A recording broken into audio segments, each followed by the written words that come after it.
80 बरस के है गए नंद बाबा, लेकिन लाला नाए भयो। तब कोई ने नंद बाबा ते कही, बाबा तुम तो पुत्र कामेष्ठी यज्ञ करवाओ, तब तुम्हारे घर बालक होएगो। नंद बाबा ने सांडिल्य मुनि को संदेशो भेजो। सांडिल्य मुनि कौन? नंद बाबा के कुल पुरोहित।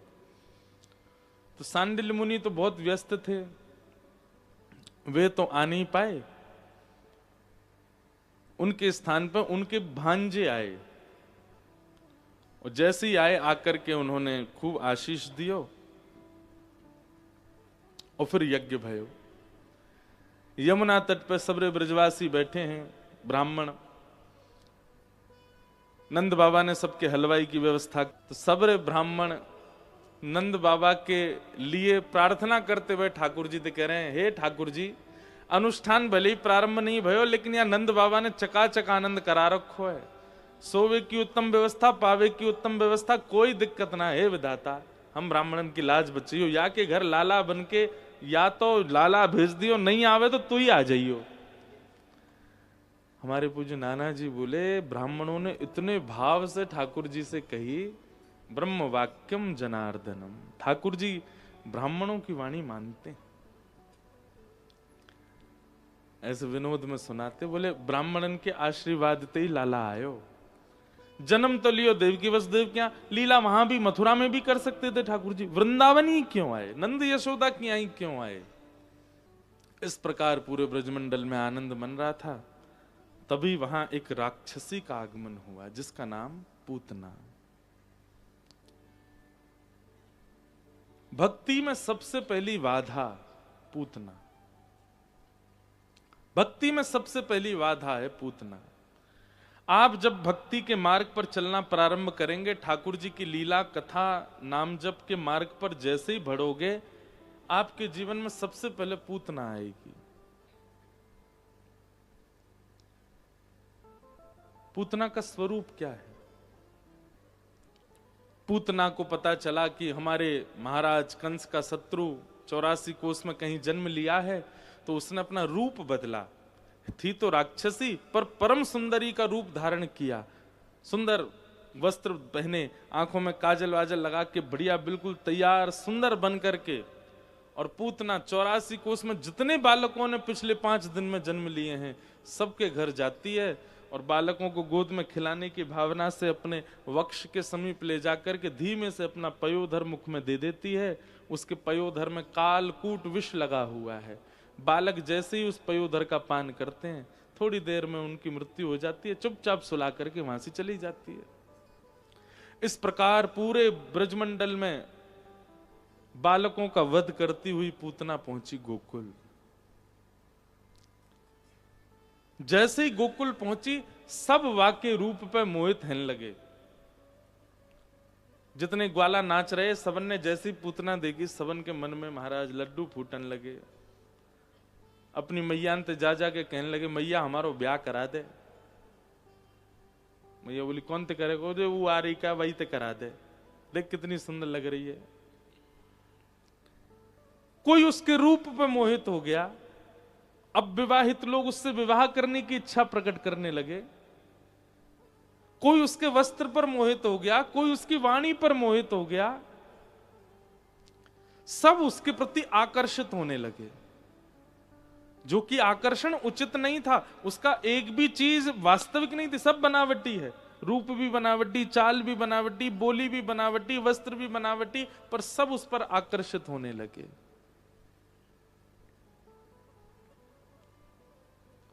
नंदोत्सव मना रहे थे, नंद घना आनंद भयो, लेकिन जैसे ही पूतना निकली, जहां जहां से निकल के जाती है, सब भूल जाते हैं कि हम क्या उत्सव कर रहे हैं, सब उसी को देखने लग जाते हैं। यही है अविद्या। आप कथा सुन रहे हैं, आप भजन कर रहे हैं, आप अपने ठाकुर जी की सेवा कर रहे हैं, आप अपने गुरुदेव के प्रवचन सुन रहे हैं, आप किसी भी प्रकार का धार्मिक क्रिया कर रहे हैं और उसमें खूब मन लगा करके कर रहे हैं, लेकिन अचानक किसी संसारी क्रिया के कारण आपका ध्यान वहां से हटके उसकी ओर चला गया। पूतना जैसी आई, यशोदा मैया उसको देखने लगी। यशोदा मैया तो बोली, लाओ लाला दे दो। अरे बहन, बड़ी दिना में दिखी हो, कहाँ ते आई हो? मैंने तो पहली बार देखी हो। बोली मेरो ब्याह भयो पास के गांव में। पूतना बोल रही है अच्छा ब्याह है गयो? बोले हाँ। कोई बालक बच्चे हैं तुम्हारे? बोले ना अभी तो ना है। देखो भैया लाला होए तो पूरी दुनिया बुलाइयो, अगर तुम्हारी लाली होए तो मुझे बुलाइयो।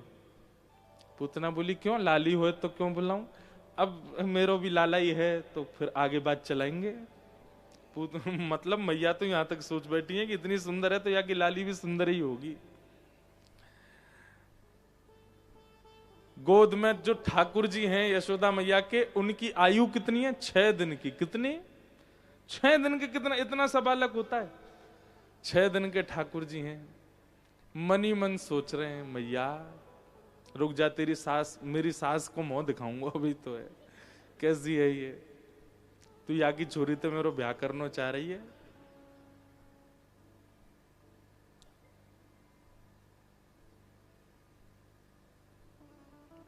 पूतना ने ठाकुर जी को गोद में लिया। यशोदा मैया किसी कारण से चली गई। इतना विश्वास हो गया कि भाई इतनी सुंदर है, इतने बढ़िया वस्त्र है तो अच्छी होगी। ठाकुर जी एक संकेत कर रहे हैं यहां पर, ध्यान दीजिएगा। यशोदा मैया हम सब सेवा करने वाले जितने भी यहां बैठे जो सेवा करते हैं ठाकुर जी की, हम सबकी अग्रगण्या हैं यशोदा मैया। यशोदा मैया जब पूतना पर मोहित हो सकती हैं तो हम भी हो सकते हैं, ये इस बात का संकेत है। इसलिए बहुत सावधानी रखनी है पूतनाओं से।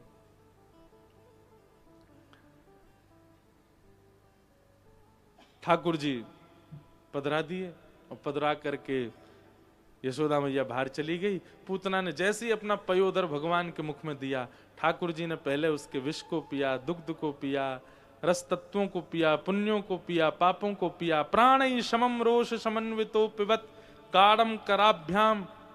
ठाकुर जी ने जैसे ही भगवान प्रपद्यतत, जैसे ही गाढ़ करके पूतना के प्राण पीने प्रारंभ किए, धीमे धीमे पूतना को पसीना आने लगा, घबराहट सी होने लगी। इतनी देर हो गई, ये बालक मरता क्यों नहीं है?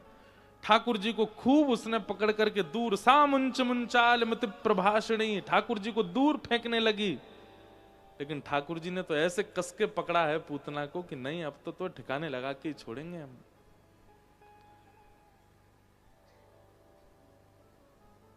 विशाल रूप हो गया, विकराल रूप हो गया, भयाभय हो गई पूतना। एक घटना और घटी थी, क्या कि पूतना को सबने देखा और सब सिहा रहे थे पूतना को देख के। लेकिन जैसे ही यशोदा मैया ने लाला दिए पूतना की गोद में, नन्हे से गोपाल जी ने अपने नेत्र बंद कर लिए। एक तो गोपाल जी की आंखें बंद थी, ऊपर से हाथ और दल्ले किया कि छाया भी नहीं पड़े मुंह पे। हमें ऐसा लगता है ठाकुर जी के हाथों मरना सौभाग्य। रावण आदि भगवान के शत्रु थे, ये भी उनका सौभाग्य था कि शत्रु के रूप में भी भगवान ही थे, मरे तो भगवान के हाथों ही। लेकिन राक्षसों में यदि सबसे ज्यादा दुर्भाग्यपूर्ण यदि हमें कोई लगा तो वो लगी पूतना। क्यों? राम जी ने रावण को देखा था, ठाकुर जी ने कंस को देखा था, ठाकुर जी ने ताड़का को भी देखा था, शूर्पणखा को भी देखा था। ठाकुर जी के दृष्टि के सामने आ जाना कितने बड़े पुण्य की बात है। लेकिन पूतना का कितना बड़ा दुर्भाग्य है कि ठाकुर जी ने उसको देखा नहीं।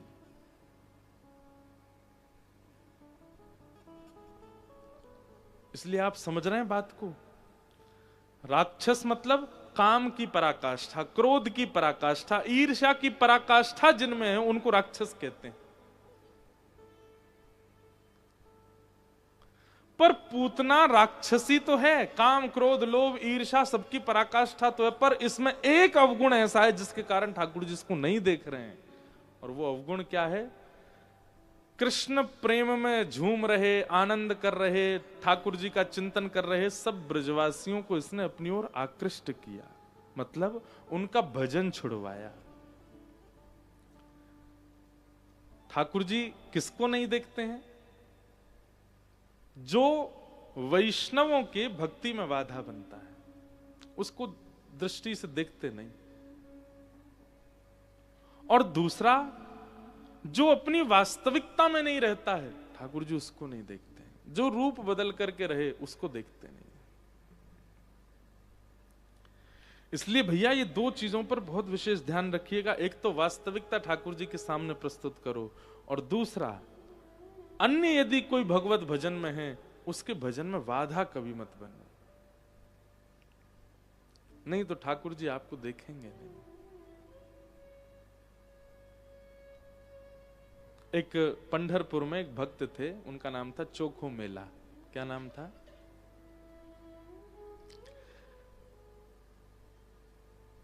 ऊंची बिरादरी के नहीं थे, सामान्य सी बिरादरी के थे। प्राचीन भारत में पता नहीं किसने ये सब नियम बनाए, तो बचपन से उसके चित्त में भगवत भक्ति का भाव था। खेती बाड़ी करता था, पंढरपुर से थोड़ी दूर उसका गांव, वहां पर ही सुंदर आलू, मूली, गाजर, सब्जी, तोरई आदि सब बोता था अपने खेत में। और सब बोने के बाद जब ऋतु की पहली फसल और पहली सब्जियां जब प्रकट होती थी, तो सब कुछ जैसे निकालता था उसके मन में आता था कि ये अब सामान्य तो सोचेंगे इसकी सब्जी बना के हम पाएं, पर उसके मन में आता था ये तो मैं पंडरीनाथ मेरे विठोवा को प्रदान कर दूं। सारी सब्जियां समेट करके एक पोटली सी में बांध करके ले गया, और वहां जाकर के जैसे ही मंदिर के द्वार पर पहुंचा, किसी ने उसको प्रवेश नहीं करने दिया।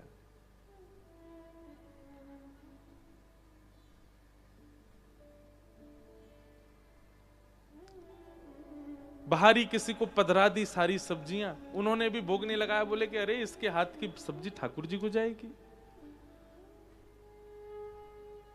ठाकुर जी को बड़ी पीड़ा हुई। अगले दिन फिर से उसने सुंदर व्यवस्था करी, और जब सब्जियां निकाली तो उनको लेकर के गया। किसी ने उसको बताया, बोले तुम्हारी सब्जियां ठाकुर जी को पधराई नहीं गई हैं। तो आज वो हठ पूर्वक मंदिर में प्रविष्ट हो गया, भीतर चला गया, ठाकुर जी के सन्मुख पधराने लगा। पुजारियों ने झुंड बना करके और कुछ लोगों ने उसको पकड़ करके खूब पीटा। बोले तू घुसा कैसे भीतर, तुझे अधिकार नहीं आने का। जैसे ही उस पर हाथ उठाया, पंडरीनाथ भगवान ने भीतर से अपनी किवाड़ बंद कर ली। पुजारियों ने देखा कि कोई भीतर है क्या, बोले कोई नहीं है भीतर। फिर मंदिर कैसे बंद हुआ? खूब प्रयास किए, ठाकुर जी ने मंदिर नहीं खोला। 24 घंटे हो गए, ठाकुर जी ने मंदिर नहीं खोला। सब पंडा पुजारियों ने प्रार्थना की, बोले नाथ हम अपने अपराध का क्या बोध करें, आप बताइए हमें क्या करें, कैसे प्रायश्चित करें, आप प्रसन्न होंगे। बोले मेरा भक्त आया था, तुमने उसको मार पीट के भगाया, जाओ जाकर के उसको उसकी मल्लम पट्टी करके व्यवस्थित रूप से लेके आओ, तब मैं द्वार खोलूंगा। ऐसे भक्त वत्सल ठाकुर जी। सब गए और जाकर के उनको व्यवस्थित रूप से लेकर के आए, दर्शन कराए ठाकुर जी के। ठाकुर जी ने फिर नियम बना दिया, बोले चोखो मेला अब तुम मत आना हमारे पास, तुम जाओ, तुम्हारा यहाँ अनादर किया गया ना। बोले नाथ मैं आपके दर्शन के बिना कैसे रहूं? बोले तुम चिंता नहीं करो, हम ही आया करेंगे तुम्हारे पास। और आज भी इतने वर्षों बाद साल में एक बार पालकी में बैठ के पंडरीनाथ जी जाते हैं, और उसके गांव में जाकर के वहीं के साग सब्जी पा करके आते हैं। इतने प्रेमी। वैष्णव अपराध ठाकुर जी को प्रिय नहीं है।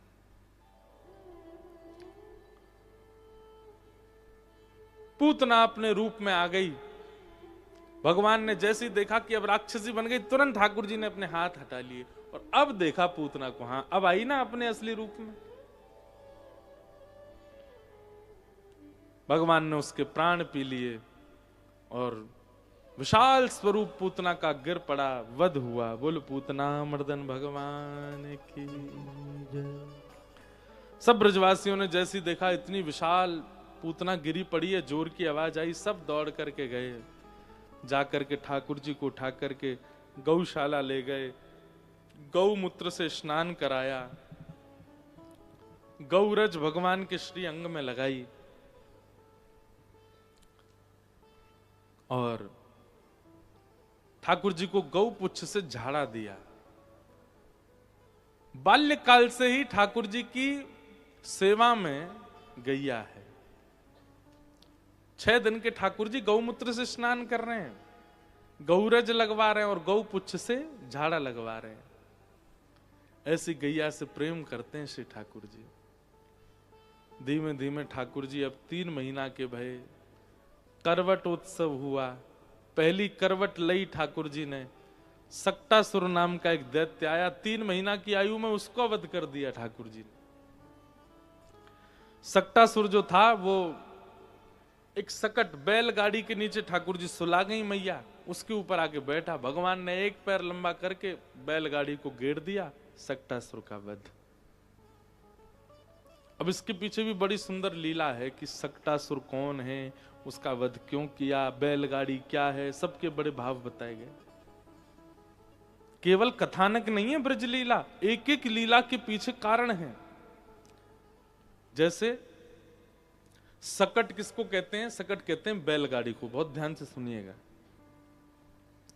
बैलगाड़ी मतलब जिस पर बैठ करके सफर किया जाता है। तो अब इसका हम लोगों के समझने में क्या अर्थ है? सकट किसको कहते हैं? गृहस्थ आश्रम को। जिस आश्रम में प्रवेश करके हम अपने जीवन के सफर पर आगे बढ़ते हैं, ऐसा कहते हैं। मुझे तो नहीं पता, आपको ज्यादा अनुभव होगा कि भाई असली सफर तो ब्याह के बाद ही शुरू होता है महाराज जी? ना तो मुझे पता ना आपको पता। हम तो केवल व्यास मंच पर बैठ के ज्ञान दे रहे हैं। कहते हैं असली सफर तो उसके बाद ही। इसलिए सकट क्या, देखो ध्यान से सुनना, बहुत अच्छी बात है। सकट क्या है? बैलगाड़ी। बैलगाड़ी का प्रयोजन क्या है? सफर करना। ऐसी सकट क्या है? गृहस्थ आश्रम। और गृहस्थाश्रम के बाद एक सफर प्रारंभ होता है। गृहस्थाश्रम रूपी बैलगाड़ी पर सब बैठते हैं। माताजी बैठेंगी, पिताजी बैठेंगे, सास बैठेंगी, ससुर बैठेंगे, बच्चे बैठेंगे, परिजन बैठेंगे, प्रियजन बैठेंगे, बच्चों के परवरिश बैठेगी, सब ये सब उस गृहस्थाश्रम रूपी बैलगाड़ी पर बैठते हैं। सबको स्मूथ चाहिए और सबकी एक्सपेक्टेशन आप दोनों से ही है। बस तुम दोनों ही हमको स्मूथ लाइफ दो। आपके माता पिता भी, आपके सास ससुर भी, आपके बच्चे भी, सबको आपसे ही उम्मीद है। पर बैलगाड़ी स्मूथ कैसे चलेगी? उसके 2 पहिए हैं, एक पति एक पत्नी। एक भी अगर ज्यादा बड़ा होगा तो बैलगाड़ी लड़खड़ाएगी। दोनों को समान होना चाहिए। एक दूसरे की बुद्धि से, एक दूसरे के व्यवहार से, एक दूसरे के स्वभाव से नहीं भी मेल खा रहे हो तो प्रयास करो कि मेल हो। एक दूसरे के सम रहो। समझ रहे हैं ना बात को? 2 चक्के हैं, दोनों समान होने चाहिए, तभी ऊपर बैठे हुए यात्रियों को अनुभव होगा कि हमारी यात्रा उचित है। अच्छा, पहिए भी बराबर है, यात्री भी बैठ गए, बैलगाड़ी भी खूब मजबूत है, खूब बढ़िया महाराज।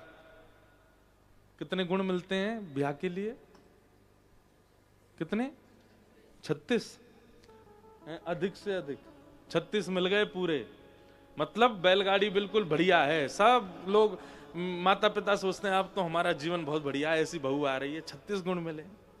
सास ससुर कह रहे हैं हमारे होने वाले दामाद बहुत, सब बहुत प्रसन्न हैं। लेकिन बैलगाड़ी आगे कैसे बढ़े अगर 2 वृषभ ना हो? 2 नहीं, एक ही वृषभ हो। वृषभ का मतलब क्या है? धर्म। वृषभ के 4 पैर होते हैं बैल के। धर्म के 4 चरण कौन कौन से? सत्य, दान, दया और पवित्रता। ये धर्म के 4 चरण हैं। आपके पास सब कुछ है, दोनों के एक दूसरे से मेल भी बढ़िया हो गए, गुण भी सारे मिल गए, सब घर के लोग राजी हो गए, सब बहुत व्यवस्थित हो गया, लेकिन धर्म रूपी वृषभ आगे नहीं है। यानी कि सत्य, दान, दया और पवित्रता, ये 4 चरण वाला वृषभ यदि नहीं है तो बैलगाड़ी खड़ी रहेगी, चढ़ेगी नहीं आगे। सत्य का आश्रय, दान का आश्रय, दया का आश्रय और पवित्रता का आश्रय। और ये भी इन चारों का आश्रय एक ही पहिया करे, एक ना करे तो भी बैलगाड़ी नहीं बढ़ेगी आगे, दोनों को करना पड़ेगा।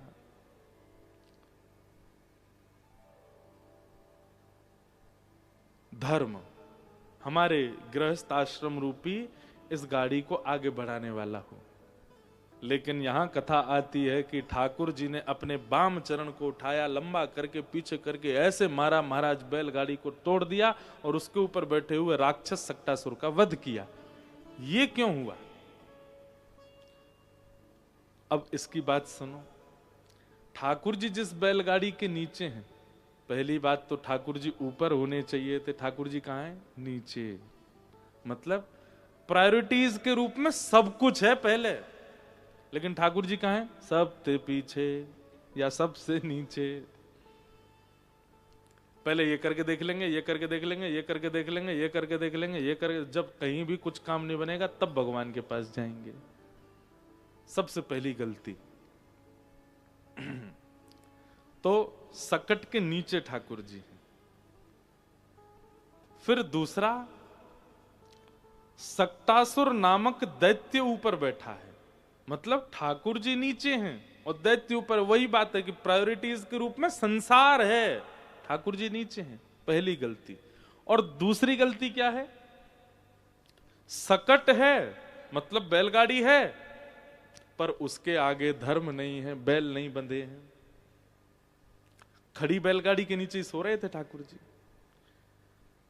तो जिस गृहस्थाश्रम रूपी बैलगाड़ी में आगे धर्म नहीं है, ऊपर बाकी की चीजें प्रधान रूप से हैं, ठाकुर जी नीचे हैं, ऐसी स्थिति में ठाकुर जी अपने अंगुष्ठ के स्पर्श से उस पूरे व्यवस्थित सकट का विध्वंस कर देते हैं। फिर वो किसी कार्य का नहीं रहता। ये पूरी लीला है, सकट भंजन लीला, सक्टासुर वध लीला। इसलिए गृहस्थाश्रमियों को 2-3 काम यहां बहुत विशेष रूप से करने हैं। और वो क्या है? सबसे पहला, विवाह होते ही एक दूसरे से मन मिलाना है। ये तो होगा ही नहीं कि दोनों एक जैसे ही होंगे, और होने भी नहीं चाहिए, विपरीत ही होने चाहिए। पर अगर उसमें कोई कमी है तो आप पूरक बनो, आप में कोई कमी तो वो पूरक बने, तभी आपकी बैलगाड़ी चलेगी। दूसरी बात, ठाकुर जी ऊपर हों, बाकी की सारी प्रायोरिटीज नीचे हों, तो बात बनेगी। तीसरी बात, दोनों सत्य, दान, दया और पवित्रता का पालन करें। एक ही करे दूसरा ना करे तो भी काम नहीं चलेगा। इस प्रकार से जब करोगे तो ठाकुर जी आपकी गृहस्थ आश्रम रूपी सकट का विध्वंस नहीं करेंगे। यह सक्टासुर वध की लीला। अगर इस प्रकार से एक एक लीला ठाकुर जी की घुटमन लीला में भी ऐसी हम लोगों को सीखने की कुछ बातें हैं। ठाकुर जी की माखन चोरी लीला में भी कोई भाव है, गौचारण लीला में भी भाव है, सब में हम सबको सीखने के लिए भाव है। ये कोई ऐसी लीला नहीं है बस हाँ खुश है कि वाह वाह वाह कितनी बढ़िया, आनंद आ रहा हो सुन के। ये सिखाने वाले सब सीखे हैं। 3 महीना के ठाकुर जी है गए। अब धीमे धीमे ठाकुर जी ने बड़े हिलने लगे। 2 दतुइयां निकल आई हैं ठाकुर जी की। कभी कभी बैठे बैठे दाऊ दादा को हाथ पकड़ के काट ले में जोड़ते। फिर दाऊ दादा भगा, मैया देख तेरो लाला काट गो मुए। यशोदा मैया तो खुश हो गई, मैया तू खुश है रही है मुँह काट को। अरे ना मैं देखूं तो मेरे लाला की दतुइयां कैसी। यशोदा मैया जाकर के दांतन को देखें, आहा कैसे मधुर लाल जी के छोटे छोटे दतुइयां निकल के आई हैं। उत्सव होने लगा गोकुल में, क्यों? लाला दांत निकल आए हैं। अब तो महाराज भीड़ लग गई, क्यों? गोपियां सब जामे अपने अपने हाथन ने कटवा में लालाते, सब मुंह में दे कि लाला नेक काट जाए। ऐसी छोटी छोटी सुई जैसी चुभे सबन के हाथन में, और सब भाग को अपने माथे। हरी मैया तुम्हारा लाला तो ऐसा कोमल, काटे भी बड़े प्रेम ते है। ऐसी ऐसी लीलाएं हैं, कभी कभी याद आ जाती हैं भाव।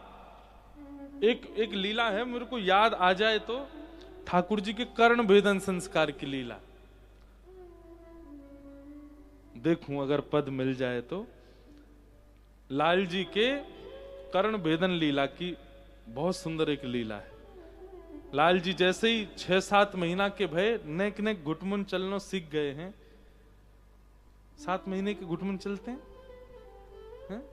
हाँ मैं 9-10 के मान लो, अनुभव हमें कम है ना, आप सबको होगा। तो ठाकुर जी अब घुटमन चलने लगे। तो तो यशोदा मैया बोली अब लाला को कर्ण भेदन, कर्ण छेदन संस्कार करो। और सांडिल्य मुनि आए और सांडिल्य मुनि आकर के लाला की कर्ण छेदन संस्कार की लीला कर रहे हैं।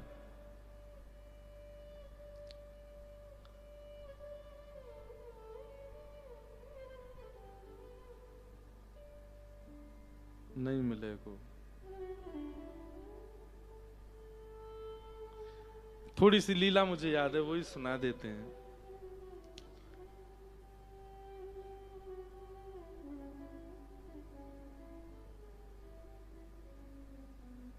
हाँ, तो लीला सुना देते हैं, वो पद तो नहीं मिल रहा है। ठाकुर जी की कर्ण छेदन संस्कार हेरो है। लाला को आज सवेरे उठाई दियो, बढ़िया सुंदर मैया ने नवायो धुवायो, केश काट दिए, पीली पीतांबरी पहनाई, आंखन में काजल लगायो, एक डिटोना गाल पे धर दियो, सुंदर तिलक धराए, मोर पिछ लगायो, सुंदर सुंदर लाला को कुंडल पहनाए। अभी कुंडल ऊपर धारण ना करें, सो मैया ने ऐसे कुंडल बनवाए हैं, वो गोल यूं आ जामे लाल जी के, तो ये ऐसे मोड़ के मैया ऐसे चूड़ी जैसे कुंडल है यूं धरा दें, तो ठाकुर जी के यहाँ 2 मोती से लटकते रहें, ऐसे ठाकुर जी के कुंडल धराए, कौंधनी पहनाई।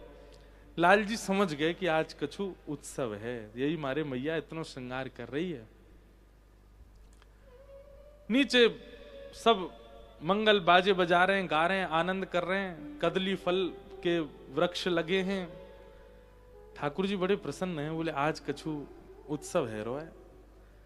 मैया लेकर के लाल जी को आई, चौकी पे बैठी, सब लोग पुष्प चढ़ा रहे, ऐसे ही पद में वर्णन है पूरा।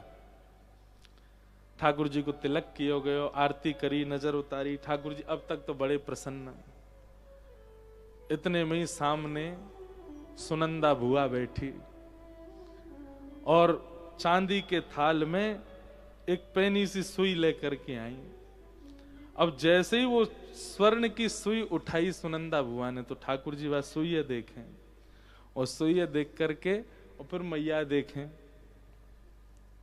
मैया लाला के नेत्र बंद कर रही है, कहीं लाला डरे नहीं, और ठाकुर जी बार बार मैया को हाथ खींचे, फिर सुई देखें, फिर मैया देखे, बोले जन का होएगो, ये तो धोखो दियो जा रहा हो हमें।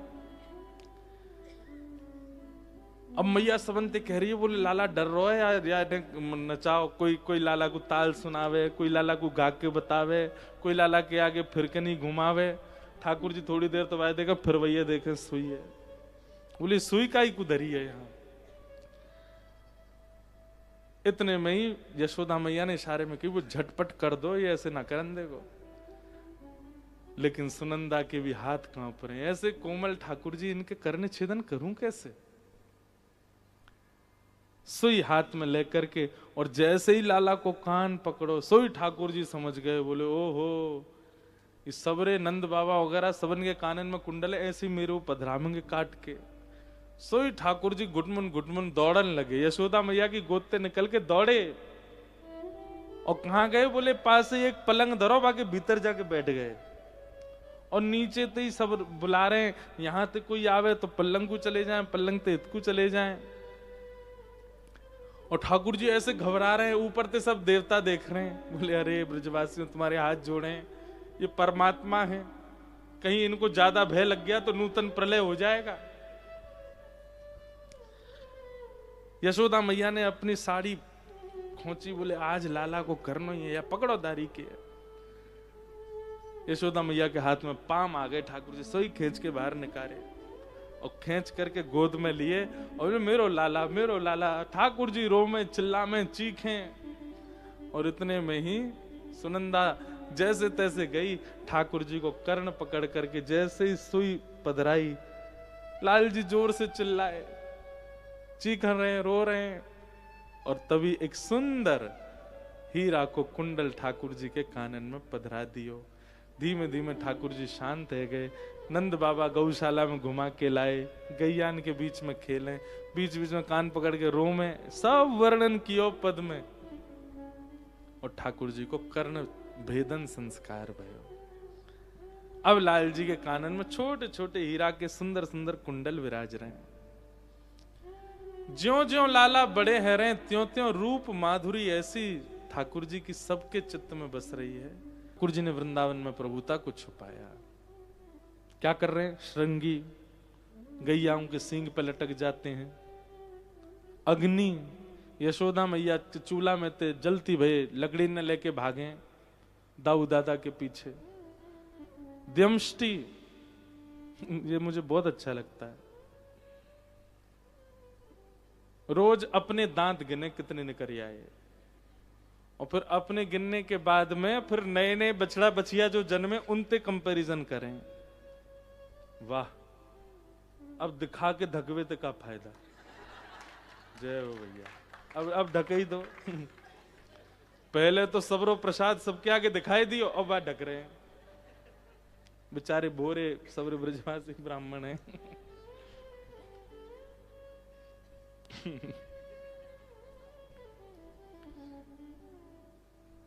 इसी को कहते प्रभुता छुपाना। जो है सहज है, सरल है। तो हम क्या बता रहे थे? हाँ, तो रोज अपने दांत गिने बाबा, और वाक के बाद फिर जामेंगे जो नए नए बछड़ा बछिया भयकाएं उनके गिन के आमे, और फिर रो में नंद बाबा के लाला काय रो रो। बोले बाबा मुझे तो ऐसा लगे कि मैं जब पेट में हतो ना तब मैया ने अच्छे से खान पान नहीं कियो। देख इतने दिन है गए अभी तक मेरे दांत ही नहीं निकल रहे, और जे गैया देख भूसा चरे भूसा खावे, और देख या के बालक जन्म लेते कछु दिना में दांत निकल या में सबरे। मेरो ब्याह हो जाएगा और मैं तो अपनी बहू भूसा ही खवाए करूंगा ताकि मेरे बालकन के जन्म लेती दांत आ जाए। नंद बाबा के लाला कैसी बात बनावे। श्रृंग अग्नि डमष्टि, जल में कूद जाते हैं, नहाने के लिए जाते हैं। यशोदा मैया नंद बाबा ते के लाला है जमुना तट पे घुमावे ले जाओ। रोज रो में ठाकुर जी मो घूम जानो लेके चलो, डोल में जाऊंगो। तो नंद बाबा जब शाम को आ जाते हैं गौशाला से, तब लाला की उंगली पकड़ के लेके जामे, और ठाकुर जी जमुना तट पर डोले। यशोदा मैया के लाला अगर तू गीलो है के आयो और अगर तेने स्नान कियो तो फिर देखियो तेरे मैं का हाल करूंगी। नहीं मैया मैं नहीं नहाऊंगो। और जैसे ही जमुना जी दिखन लगे सोई बाबा के पाम पकड़े लाला। बाबा एक डुबकी लगाऊंगो बस। ना लाला देख मैया मारेगी तो मारेगी, मऊआ मारेगी संग में ना, जे काम ना कर। बाबा तू मेरो बाबा ना है, मैं तेरो लाला ना हूं बाबा, एक डुबकी लगा दे बाबा। अच्छा ठीक है, एक काम कर, मैं स्वा भी लाया हूं, तू जल्दी नहा ले और फिर तो पहुंच के ले चलूंगा। हाँ बाबा ठीक है। तुरंत जमुना जल में स्नान कर लेते हैं और खूब जोर जोर से नहामे, और फिर मन में सोचें बोले यशोदा मैया मैं जानू, मैं जैसे ही लौट के जाऊंगा मेरे एक एक बार छू के देखेगी, और एक बार गिरो निकर आयो तो मुंह बहुत डांटेगी। अकेलो डांट क्यों खाऊं? अब ना तो लिया ही हूं। सो ठाकुर जी ऐसा नाटक करें, अरे बाबा मैं डूब रहा हूं, बाबा मैं डूब रहा हूं, मुंह बचाइयो। नंद बाबा एक पाम लाल अल्लाह हाथ दे हाथ दे। जैसे ही बाबा हाथ दें सोई ठाकुर जी उनकी बगलबंदी खींच के बाबा हुआ घेर दें। बाबा पूरे गिरे जाए, अरे लाला ये कहा करे तू। सोई ठाकुर जी निकल के बाहर आ जाएं और चौकड़ी मार के भागे नंद भवन को। लाला लाला रुक जा, कहां जा रहा हो, कहा बात है? ठाकुर जी पहले ही पहुंच जाएं और यशोदा मैया ते जाके कहें मैया तेरी सौं खा के कहूं बाबा ने जबरदस्ती गिर दियो मैं जमुना जी में, देख खुद तो गिरो मुंह लेके गिर पड़ो। नंद बाबा आके के यशोदा तेने का खायो जब जे गर्भ में हो, जे इतनो झूठ बोले है, इतनो उद्यमी है छोरा या कि मैं कहा बताऊं। जल श्रृंग्यग्निड्यम शशि जलद्विज कंटकेभ्य। नंद भवन के आसपास गोकुल में जितने भी ब्राह्मण रहते हैं सबके संग ठाकुर जी खूब लीला करते हैं। द्विज कंटकेभ्य, ऐसी ठाकुर जी की लीला चल रही है ब्रज में। लेकिन किसी भी ब्रजवासी को ठाकुर जी की सब लीला में सुख मिलता है। एक दिन ठाकुर जी को पता चली कि भैया ब्रजवासी सबरे अब गौरस निकालें, दूध घी दही सब इकट्ठो करें, सब हर घर में 1,000 गैया है। गोकुल नामी गोकुल है, जहां हर घर में 1,000 गैया है, उसका नाम है गोकुल। लेकिन सब ग्वाला ऐसे पतरे दुबरे पतर पूछ रहा से। ठाकुर जी बोले, अरे तुम कछु खाओ पियो ना हो, तुम देखो मैं कैसो गद मदरा से, तुम सबरे ऐसे पतरे पतरे डोलो। सब ठाकुर जी के सखा बेचारे सब कहें, लाला तू तो राजा के यहाँ जन्मो है, तो तेरे काजे कोई कर थोड़ा ही है, हम पे तो कंस ने कर लगा रखो है, टैक्स। कर आज के नहीं है, कब से चले आ रहे हैं बताओ। ठाकुर जी बोले, काय बात को कर? बोले, अरे भैया यह 84 कोस ब्रज की राजधानी है ना मथुरा, तो वहां के राजा कंस ने हम पे कर लगा रखो, जितनो भी दूध घी दही होएगो वहां को एक एक मटकी ही हम घर पे रख सकें, बाकी सब मथुरा भेजनो पड़े।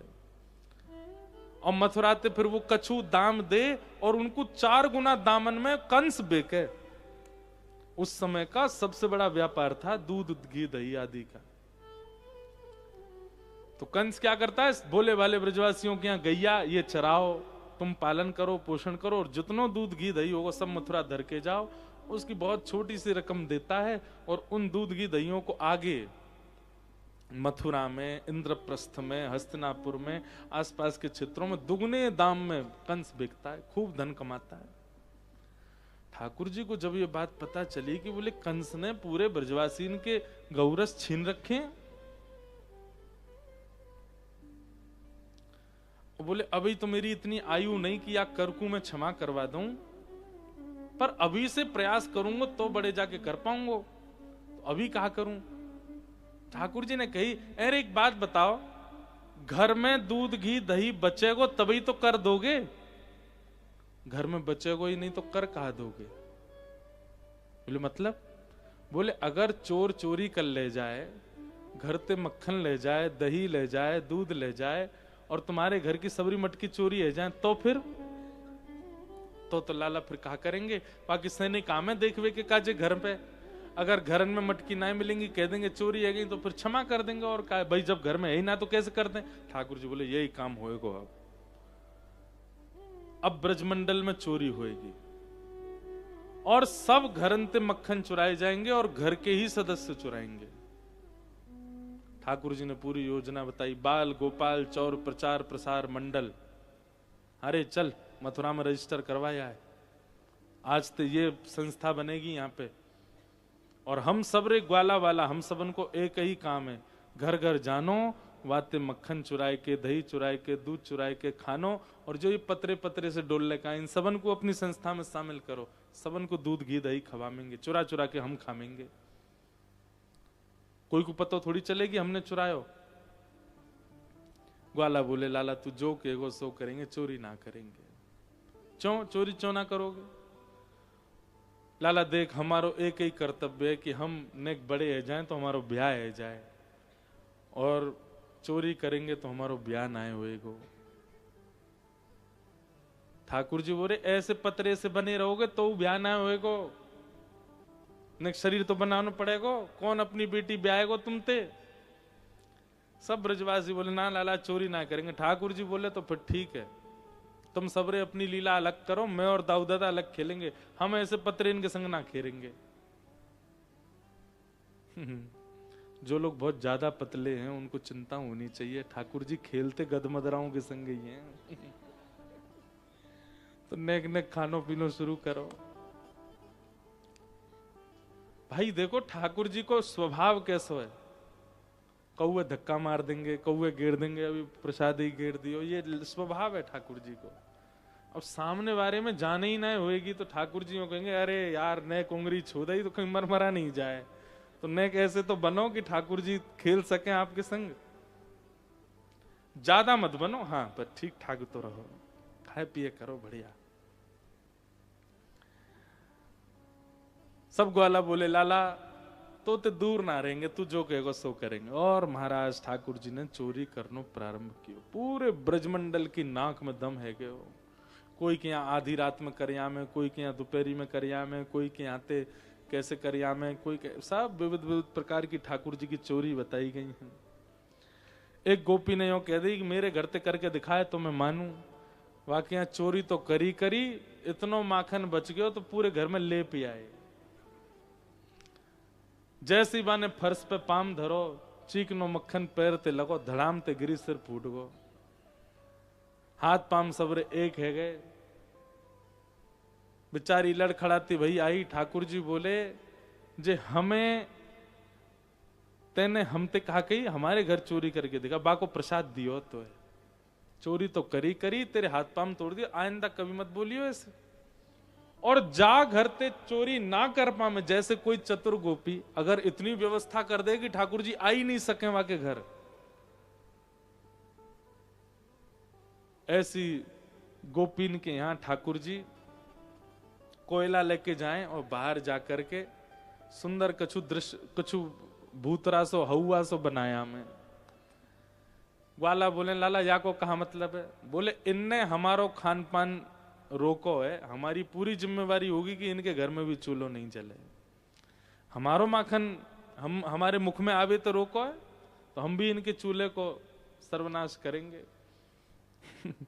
भागवत में वर्णन आता है, एवं एवं धाष्टर्यन्य सुस्ते कुरते मेहनादि निवास्तौ स्तेयोपायैर् विरचित कृति सुप्रकीतौ यथास्ते। क्या करते हैं ठाकुर जी?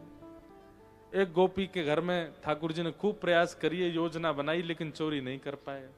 ठाकुर जी बोले हम भूखे रह गए, अब या को दंड देंगे, कल ये भूखी रहेगी। कैसे रहेगी? सब ग्वालान थे। ठाकुर जी बोले हम बे सुनो, सबरे रात में सो जाइयो और सवेरे उठते ही बिना शौचालय गए मेरे पास आ जाइयो। बिना शौच गए। सब ग्वाला बोले लाला सवेरे उठते तो शौच को जामे। बोले ना जानो ना, मेरे पास आनो। सवेरे सवेरे सबरे ग्वाला आ गए। बोले लाला जल्दी बता कहा करनो। सुबह सुबह उठे तो चलो वह गोपी के यहाँ। और सबरी गोपी ने ले जा करके महाराज पूरे आंगन में सवेरे सवेरे सब क्रिया कर करा के भाज गए बातें। सुबह गोपी उठी, राम राम राम राम राम, यशोदा मैया के पास गई। बोलो मैया दुनिया के घर में तो गोबर के चौका लगे, मैं कहा बताऊं, मैं हनादीनी वास्तव। गोपी ने लाला पकड़े। बोले अरे लाला ये कैसे कर तू? बोले तेने हमारो भोजन रोको ना कल, या हमारे तेरे अंगना में हूं हम। अब सबरी गोपी को ठाकुर जी कह रहे हैं जा गोपी ने ज्यादा सुरक्षा करी, बाकी घर जई हुए को एक खिड़की खोल के रखो हमारे काजे।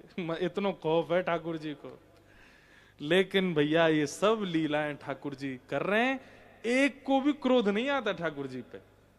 सबके मन में यही आता है। अब तो गोपियों की स्थिति हो गई कि दूध जब जमाती है ना, उसमें केसर डालती हैं, उसी में मिश्री डालती हैं, उसी में इलायची पीस के डालती हैं। क्यों? और स्वादिष्ट है जाए, लाला कहीं चोरी करवे आवेगो तो वहां कुछ स्वाद मिले। ऐसा बनाऊं कि मेरे घर ही चोरी करो करे और कहीं नहीं जाए।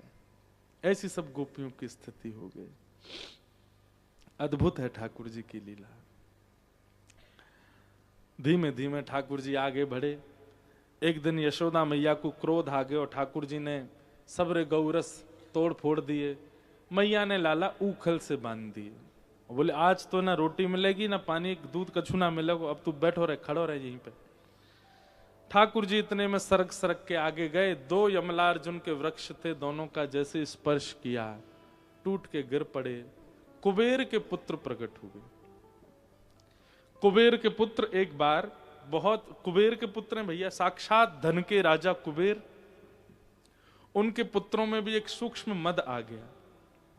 हम कुबेर के बेटा, हमको कोई रोक टोक?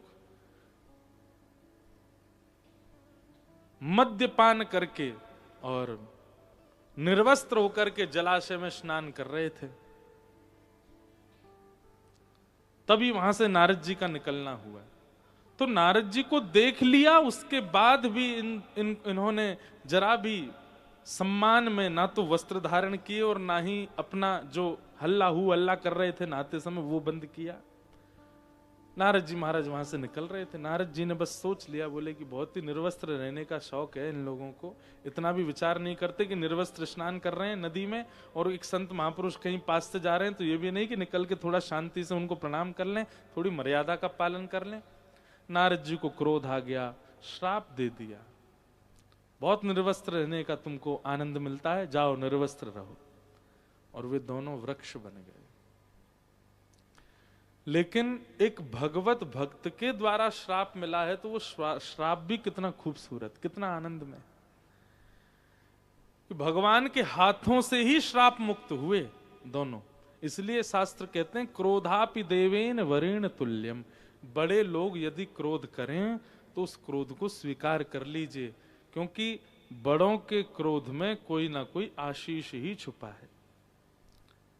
नल कुंवर, हमारे पूज्य नाना जी कहते, बोले जब वसुदेव जी लाला को लेकर के गोकुल आए, कोई ना देखो ठाकुर जी को, ठाकुर जी का प्रथम दर्शन यदि गोकुल में किसी ने किया तो इन दोनों यमला अर्जुन के वृक्षों ने ही किया। प्रथम दर्शन की बड़ी महिमा होती ना, कपाट खुलते सबसे पहले हमको दिखें, बद्रीनाथ के दर्शन, केदारनाथ के कपाट दर्शन करने कितने लोग जाते हैं। वृंदावन में ठाकुर जी आए, सबसे पहले गोकुल में ठाकुर जी को किसी ने देखा तो ये कुबेर के पुत्रों ने। तो एक संत के द्वारा किया गया रोष भी कल्याणकारी होता है। नलकुवर मणिग्रीव भगवान की स्तुति करके भगवान ने उनको मुक्त कर दिया, दोनों आकाश की ओर प्रस्थान कर गए। ठाकुर जी अभी भी बंधे रह गए। यशोदा मैया को पता चली 2 वृक्ष गिर गए हैं, मैया ने आकर के लाला को खोलो, हृदय से लगायो और नंद बाबा से बोली, जा दिनाते हमारो लाला भयो, कोई ना कोई संकट आते जामे, अब हम गोकुल में नहीं रहेंगे, कहां चलें। वृंदावन आकर के ठाकुर जी को बहुत प्रसन्नता। क्यों? क्योंकि वृंदावन ब्रह्मा ने नहीं बनाया है, स्वयं किशोरी जी के हाथों से निर्मित है वृंदावन। वृंदावन श्री श्यामा जी का निज स्थापित है, ये पृथ्वी पर नहीं है, अब है, पर भूतल पर किशोरी जी आई ही इसी शर्त पर हैं कि आप गोलोक धाम से वृंदावन को लाओ। वृंदावन, गोवर्धन और श्री यमुना जी, ये 3 यदि पृथ्वी पर आएंगे तो श्यामा जी ने वचन दिया है कि मैं आऊंगी, इसीलिए इन तीनों को ठाकुर जी वृंदावन पृथ्वी पर लेकर के आए। तो वृंदावन जैसे ही आए ठाकुर जी इतने प्रसन्न हो गए। क्यों? क्योंकि ये वही वृंदावन है जिसको किशोरी जी की शर्त पर भेजा गया है, ठाकुर जी को बहुत प्रिय है। ऐसे वृंदावन में ठाकुर जी आकर के लीलाएं कर रहे हैं। एक अघासुर नाम का दैत्य था, भगवान ने उसका वध किया। गोप ग्वाल सब ठाकुर जी के साथ में रहते हैं। लाला एक दिन रोने लगे। मैया बोली, कहाँ बात है लाला, अब काय को रो रहे? बोले मैया अब मैं बड़ो है गऊ। बोले तो या बात में रो काय को रो? बोले अब मैं गैया चरावे जाऊंगा, अब मुझे गैया चरानी है। मैया तू मुझे कैसे गैया चरावे भेज। मैया बोली, लाला कितनो बड़ो भयो तू? पहले 3 साल को, अब 4.5 साल को है गो। 1 साल ही बड़ो भयो लाला। ना मैया मैं तो गैया चरावे जाऊंगा। और जिद करने लगे तो मैया बोली, एक काम कर लाला, तू गैया मत चरा, तू बछिया बछड़ा चरा ले।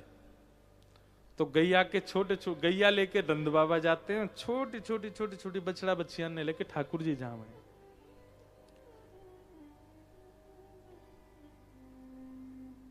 सब ग्वाल बाल ठाकुर जी के संग जाते हैं। अपने अपने घर से सब ग्वाला छाक लेकर के आते हैं। छाक मतलब भोजन, जिसको पिकनिक बोलते हैं। सब छाक लेके आते हैं। कोई सब्जी लावेगो, कोई दही लावेगो, कोई रोटी लावेगो, कोई गुड़ लावेगो, सबको अलग अलग बांटी भैया। एक रात पहले ही सब ग्वाला आपस में बात कर लें। एक की सेवा रोटी की है, एक की सेवा सब्जी की है, एक की सेवा गुड़ की है, एक की सेवा छाछ की है, एक की सेवा मक्खन की है, आदि आदि सब की। सब बोले, लाला तू का लावेगो? बोले मैं कछु ना लाऊं, मैं केवल खाऊंगो। केवल खावे आऊंगो।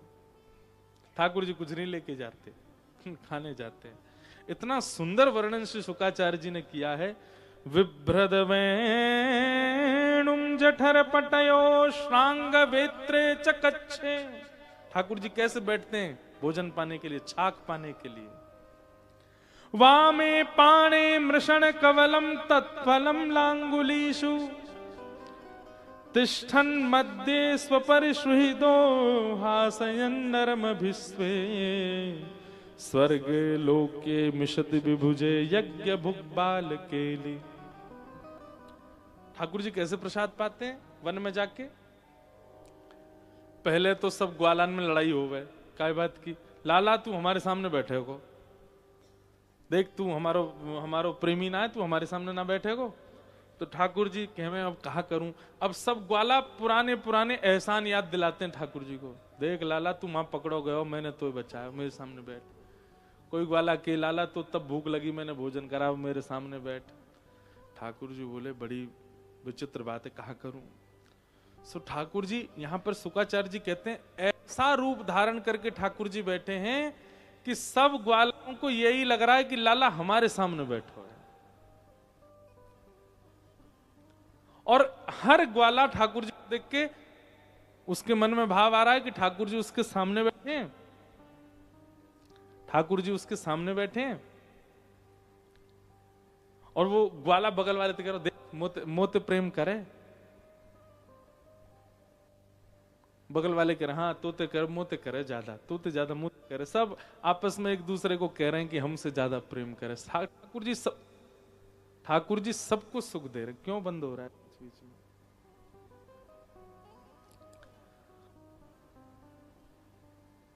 अब ठाकुर जी प्रसाद कैसे पा रहे हैं कि वामे पाने मृषण कवलम, अपने बाम ठाकुर जी ने रोटी का कवल रखा है, एक हाथ रोटी है और अपने सीधे हाथ के उंगलियों के बीच में तत्फलम लांगुलीशु, अब उंगलियों के बीच में अलग अलग अचार, अलग अलग प्रकार के सब अचार रखे हैं। यहाँ पे हींग का अचार, यहाँ पे अदरक का अचार, यहाँ पे आम का अचार, ऐसे ठाकुर जी ने ले रखा है। और अपने हाथ के बिल्कुल मध्य में चटनी रखी है। और एक बार रोटी खाते हैं, फिर एक अचार चाटते हैं, फिर रोटी खाते हैं, फिर चटनी चाटते हैं, फिर रोटी खाते हैं, फिर दूसरा अचार चाटते हैं। और फिर इतना करने पर भी कैसे बैठे हैं? बोले इस बाम में तो बंशी दबा रखी है, इस बाम में गैया बुलावे वाली श्रृंगी दबा रखी, ऐसे बैठे हैं ठाकुर, ऐसे ऐसे खा रहे हैं। और बीच बीच में फिर जो ग्वाला और बैठे हैं आसपास, उनसे कहे अरे तू कहा लेके आयो? बोले मैं ये लेके खवा। तो ठाकुर जी उसके हाथ से खाते हैं। ऐसे ठाकुर जी सब ग्वालाओं के बीच में बैठ के पा रहे हैं। तभी ठाकुर जी बोले अरे जी मधुमंगल कहाँ गए हो? सीधा हम बोलो लाला कड़ी लेके आयो है। और भाई यूं लगी होगी कि तू खा जाएगा, सबरे खा जाएंगे, बाय ना मिलेगी, एक हाथ में बैठ के खा रहा है। ठाकुर जी बोले तारी के मैं बताऊं।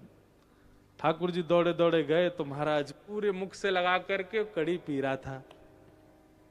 ठाकुर जी बोले अरे हम तो छुपा के पी रहे है। मधुमंगल बोल ना लाला ना, वो बात ऐसी है 3 दिन पुरानी कड़ी लाला, बासी है गई, खट्टी है गई। देख मेरी आंख अब मिच रही है, इतनी जोर की खट्टी की आंख ना खुल रही। अब मैंने सोची ऐसी बासी कड़ी ना खवाऊंगा लाला है। ठाकुर जी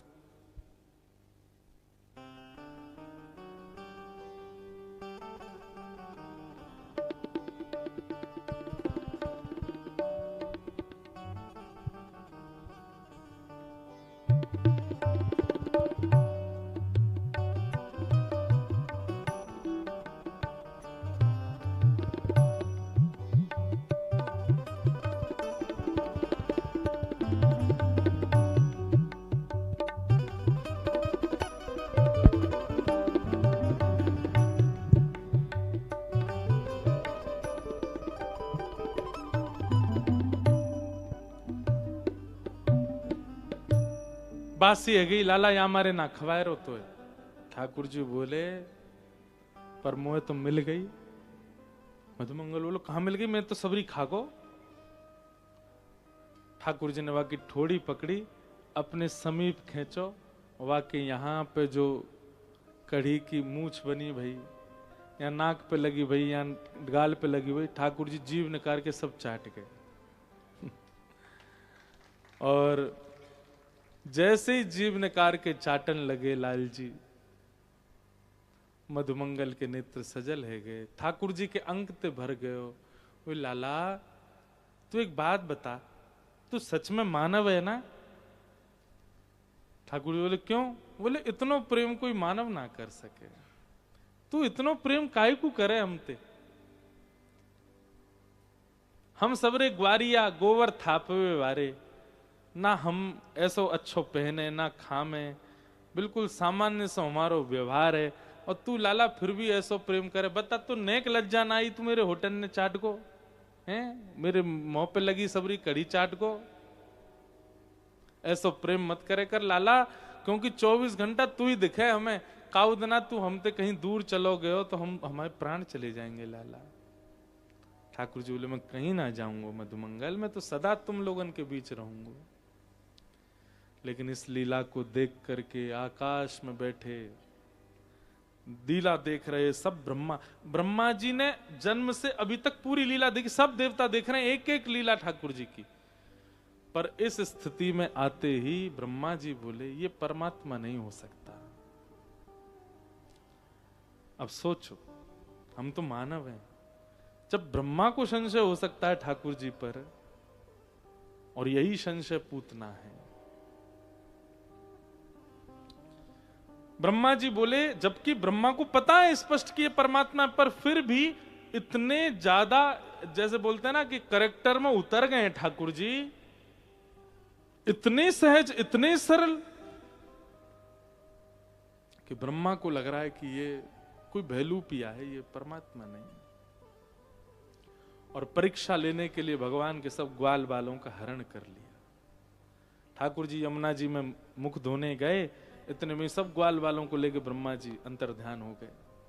ठाकुर जी लौट करके आए, जब किसी को नहीं पाया, खूब ढूंढा ठाकुर जी को, जब नहीं मिले तो नेत्र बंद करके ठाकुर जी ने अब अपनी दैवी शक्तियों से देखा कहां है सब, तब पाया अच्छा हम पे संशय। ब्रह्मा ने, भगवान ने अपने ही अंग से सारे ग्वाल बाल प्रकट कर दिए, और श्री कृष्ण ही ग्वाल बाल और सब गैयाओं के बछड़ाओं के रूप धारण करके ब्रज चले गए।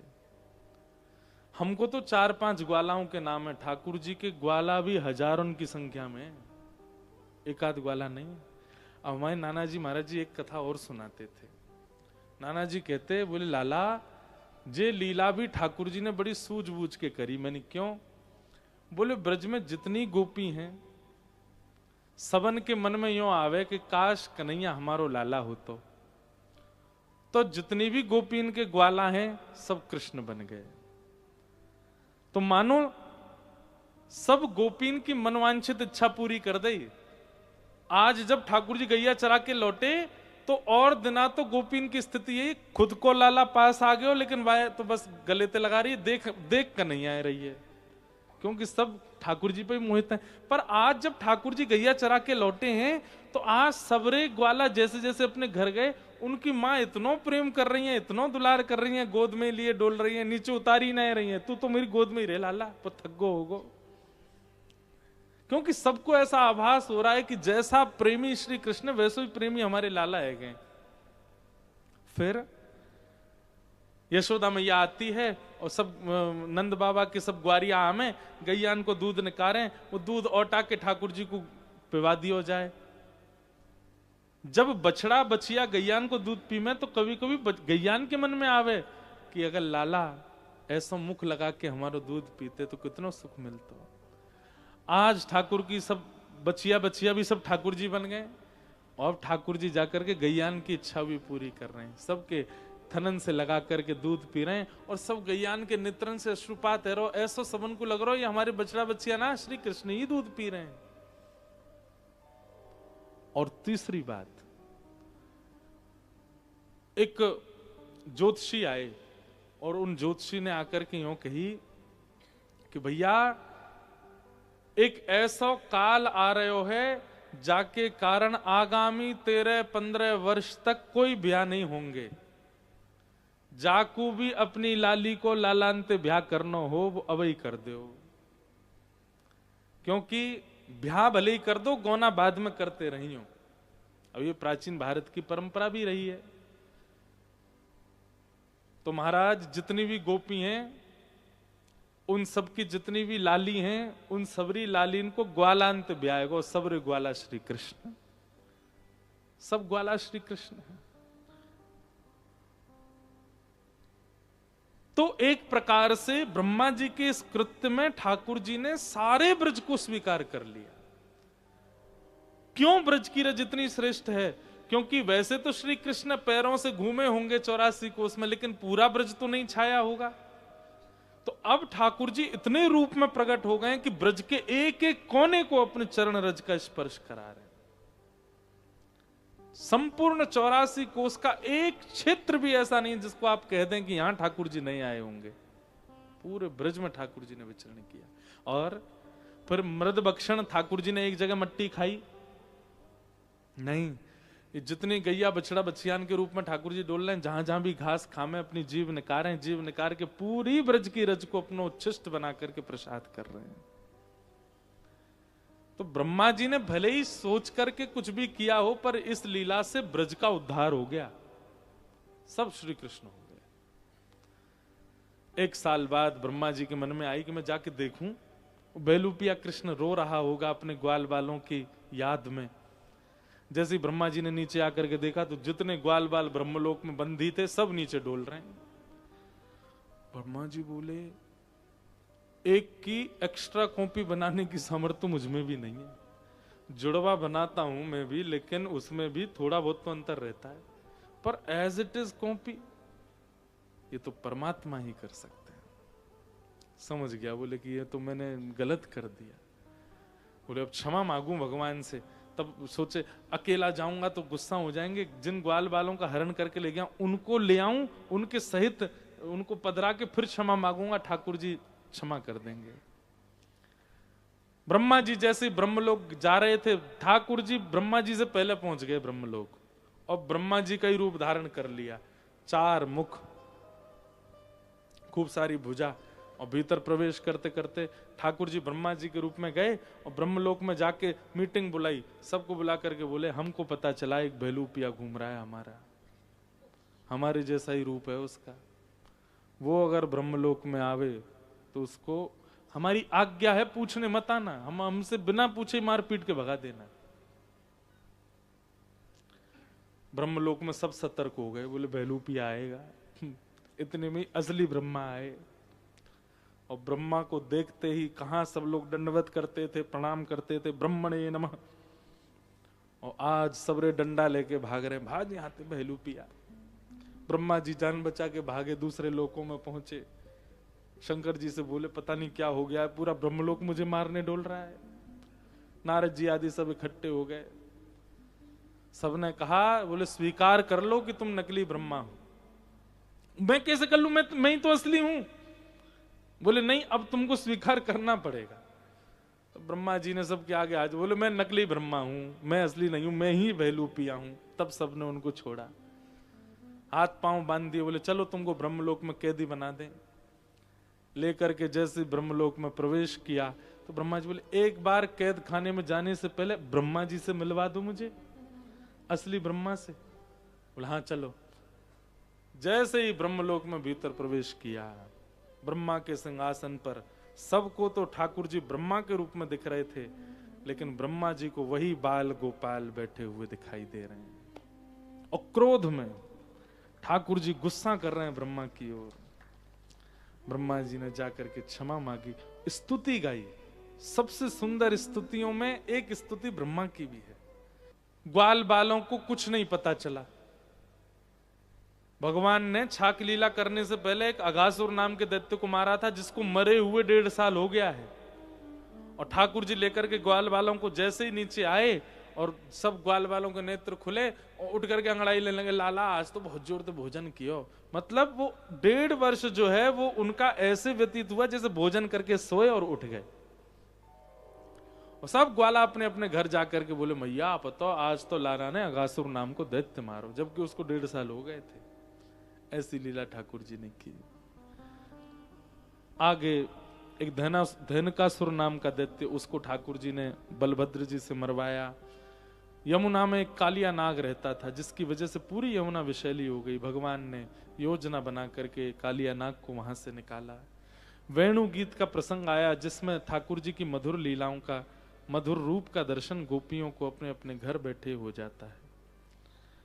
आज ठाकुर जी सब लीला करते हुए गैया चराते भये लौट करके आ रहे हैं। पूरे ब्रजमंडल में महाराज 56 भोग बने हैं। सब ब्रजवासी अपने अपने घर 56 भोग बना रहे हैं। ठाकुर जी जैसे ही पहुंचे यशोदा मैया के पास, मैया जी कौन के काजे भोग बननो है? मैया बोली, दूर दूर दूर, भीतर मत आइयो, नहायो धोयो है ना, हाथ पाम धोए ना, सीधे भीतर घुसो चले आयो, जय जय के काज भोग बननो है। मैया कौन सा जय जय? असली जय जय तो मैं हूं। मैया तू सबरो भोग मोइया लगा दे, चल बात बनावे, बाबा ते जाके बात कर। ठाकुर जी गए नंद बाबा के पास और बाबा की गोद में जाके बोले, बाबा जी कौन के काजे 56 भोग बनने हैं? तब नंद बाबा ने लाला को बताई कि लाला हम सब ब्रजवासी के कुल देव हैं। कौन? इंद्र। साल में एक बार हम उनकी पूजा करें सो वो हमारी पूजा से प्रसन्न है करके अतिवृष्टि अनावृष्टि ओलावृष्टि ना करें। ठाकुर जी बोले, सूर्य की पूजा क्यों ना करो? मान लो इंद्र ने ओलावृष्टि ना करी और सूर्य ज्यादा तप गए तो हम तो जल जाएंगे, हमारी सबरी फसल जल जाएगी। बाबा एक दिन सूर्य के काजी भी 56 भोग बनाएंगे। हाँ ठीक है लाला, तू कह रहा हो तो एक दिन वो करेंगे। थोड़ी देर बाद ठाकुर जी बोले, बाबा मैंने अभी अभी सोची, इंद्र प्रसन्न है गो, सूर्य प्रसन्न है गो, और कहीं वायु देवता नाराज है गए तो, और जोर की हवा चल गई और हमारी सबरी फसल बैठ गई तो? बाबा 3 करेंगे 56 भोग, इंद्र को, सूर्य को और फिर वायुदेव को। ठीक है लाला, तेरी राजी। थोड़ी देर बाद ठाकुर जी फिर आए, बोले बाबा चंद्रमा नाराज है गो तो? रात्रि में चंद्रमा शीतलता प्रदान करे, वैसे तो खूब सारे बल आमे, अनाज में, ज्वार में, गेहूं में। सूर्य अगर चंद्रमा ही नाराज है तो एक दिन चंद्रमा को, और वैसे भी हम चंद्रवंशी हैं, हमारे चंद्रमा ही हमारे कुल के अधिपति हैं। ठाकुर जी बोले, बाबा वरुण देव नाराज है तो?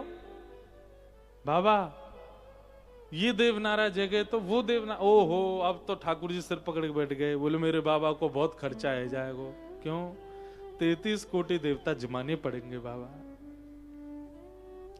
नंद बाबा सोचने लगे, लाला तू बात तो पते की कर रहा है, पर या को निधान का है?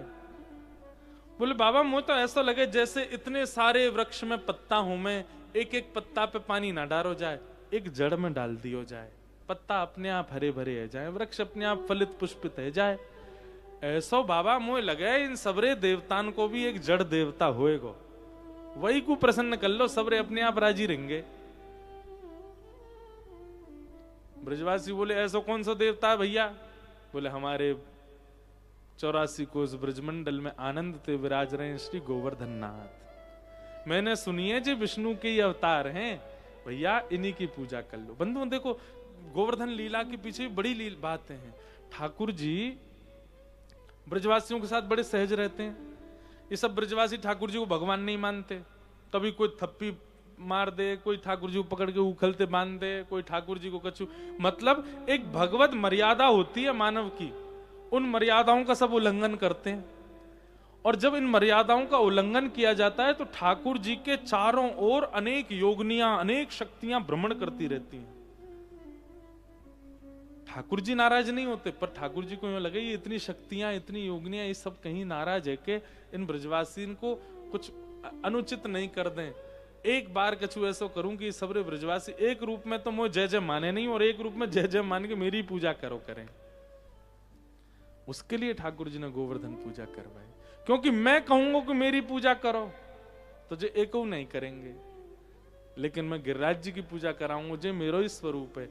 तो इनको धर्म भी बनो रहेगो, प्रेम भी बनो रहेगो, धर्म भी बनो रहेगो। पहले ब्रजवासी माने नहीं, फिर ब्रजवासी राजी हो गए, और जैसे ब्रजवासी राजी भये सब 56 भोग लेकर के जा रहे हैं गोवर्धन। प्यारे गिरधर लाल भी विराज रहे हैं।